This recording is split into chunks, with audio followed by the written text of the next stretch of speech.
Perkenalkan, nama saya Noval. Jadi di sini saya akan mempresentasikan atau memberikan penyuluhan tentang penyakit tuberkulosis. Untuk sebelumnya, apakah Bapak sudah mengetahui tentang tuberkulosis? Belum. Ya, baik. Untuk tuberkulosis itu merupakan penyakit penularan yang umum dan dalam kasus bersifat mematikan. Tuberkulosis adalah penyakit infeksi pada saluran pernafasan yang disebabkan oleh bakteri. Penyakit ini disebabkan oleh berbagai bakteri atau metabakteria, umumnya Microbacterium tuberculosis. Untuk singkatnya, tuberkulosis biasanya menyerang paru-paru, namun juga bisa berdampak pada bagian tubuh lainnya. Nah, untuk contoh organ tubuh yang terkena itu seperti kulit, yaitu TB kulit, kemudian ada tulang dan sendi. TB tulang dan sendi, atau kemudian ada otak dan saraf, mata dan kelenjar getah bening. Nah, ini untuk contoh gambar penyakitnya, bakteri tuberkulosisnya. Gejalanya atau ciri-cirinya, pertama, jika ada mengalami gejala di atas, contohnya seperti batuk berdahak selama kurang lebih 2 minggu, terusan penurunan nafsu makan, kemudian mudah lelah atau tidak bergairah, kemudian ada demam tinggi selama 1 bulan kurang lebih, kemudian ada berkeringat banyak pada malam hari, dan penurunan berat badan.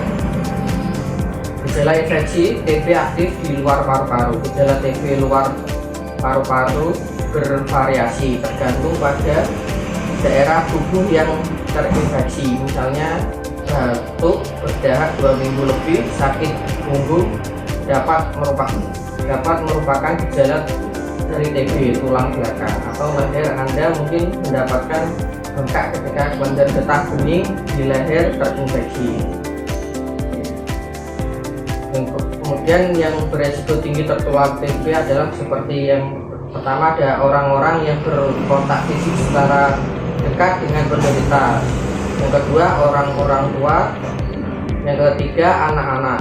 Yang keempat, pengguna psikotropika. Yang kelima, orang-orang bertaraf hidup rendah dan memiliki akses rendah terhadap fasilitas kesehatan. Yang keenam, pengidap HIV. Yang ketujuh, orang-orang yang berada di negara yang terkena epidemi TBC. Yang kedelapan, orang-orang yang sedang sakit dan turun daya tubuh, kekebalan tubuhnya. Untuk beberapa pemeriksaan penunjang yang diperlukan untuk menegakkan diagnosis TB paru-paru antara lain berikut. Pemeriksaan laboratorium. Yang pertama, leukositosis, kemudian Hb turun atau anemia, kemudian LED meningkat atau tinggi, dan eritosit menurun jika kronis. Yang kelima, subtum BTA plus,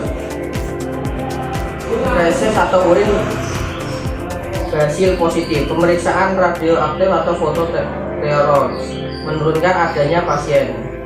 Yang pertama, pulmonal aktif, kemudian adanya jaringan parut atau fibrosis, kemudian gambaran keruh. Nah, ini contoh gambar pada paru-paru pengidap TBC. Ini sebenarnya gambarnya lebih buram, kemudian ini paru-paru normal seperti itu. Ya, penularan TBC. Yang pertama, penularan TBC itu kuman TBC terhirup oleh orang lain melalui saluran pernapasan menuju paru-paru dan menyebabkan ke bagian tubuh lainnya. Kuman TB keluar ke udara pada saat penderita TB batuk, bersin atau berbicara. Siapapun bisa menjadi penderita TB. Di sisi lain, siapapun bisa menjaga dirinya dari diri sendiri agar tidak tertular TB. Nah, berikut ini adalah hal-hal yang bisa dilakukan agar kita tidak tertular atau terhindar dari TB. Yang pertama, imunisasi. BCG. Kemudian deteksi dini, deteksi pada kontak erat, kemudian hindari stres, istirahat cukup, gizi seimbang, hirup udara segar, olahraga teratur, dan jaga kebersihan diri. Bagaimana cara mencegah penyakit TBC paru-paru? Anda dapat menghindari TBC dengan menjaga jarak dan tinggal jauh dari orang-orang yang memiliki penyakit ini. Terkadang hal ini tidak mungkin untuk dilakukan ketika Anda dapat bekerja di sebuah rumah sakit, klinik, atau fasilitas perawatan, penjara, atau penampungan tunawisma, di mana orang-orang yang terkena TBC mungkin saat ini sedang merawat teman atau anggota keluarga yang memiliki penyakit ini. Cara mencegahnya seperti hindari bercengkrama di kamar tertutup dengan seseorang yang memiliki penyakit TBC, kemudian atur sirkulasi udara sehingga udara keluar masuk dengan lancar, kemudian menggunakan masker apabila kontak dekat dengan tak biasa yang tidak bisa dihindari. Untuk pengobatannya, yang pertama, minum obat dengan teratur dan benar sesuai dengan anjuran dokter selama 6 bulan berturut-turut tanpa terputus. Nah, jenis, jumlah, dan dosis obat yang cukup serta teratur dalam menjalankan proses pengobatan. Bila minum obat tidak teratur, maka dapat berakibat kuman TBC tidak mati, tubuh terinfeksi obat, kuman menjadi kebal sehingga penyakit TBC sulit sembuh.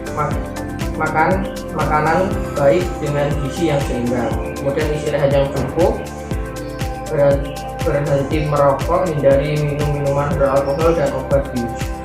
Dan kemudian anggota keluarga ikut aktif dalam memperhatikan si penderita dalam meminum obat secara teratur dan benar. Nah, dianjurkan minum obat dalam keadaan perut kosong.